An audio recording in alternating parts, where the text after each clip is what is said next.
بسم اللہ الرحمن الرحیم۔ KBN 313 حدیث نبوی صلی اللہ علیہ وآلہ وسلم، رمضان المبارک، روزہ نمبر 13 اور 2025۔ السلام علیکم ورحمۃ اللہ وبرکاتہ۔ 13 رمضان المبارک اور آج کی حدیث مبارکہ۔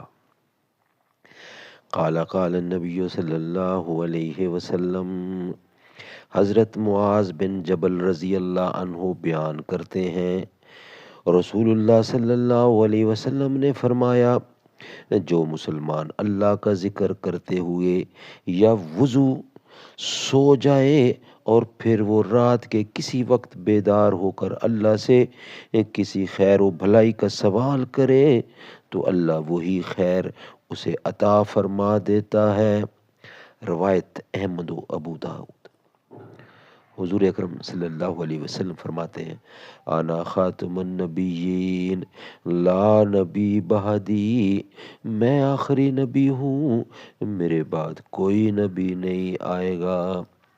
جو بھی نبوت کا دعوے دار ہوگا یا اپنے آپ کو مدنی مصطفیٰ کے برابر یا آس پاس سمجھے گا یا منسوب کرے گا، وہ نجس، ناپاک، مرتد، دہر یا مردود، شیطان یا ملحد تو ہو سکتا ہے، نبی نہیں ہو سکتا۔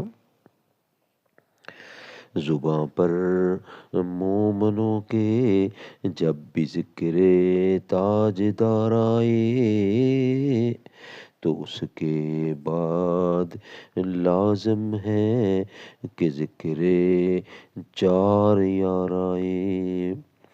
ابو بکر و عمر، عثمان و حیدر جب بھی باغباں ہوں تو پھر کیوں کر نہ باغ مصطفیٰ میں ایک بہار آئے۔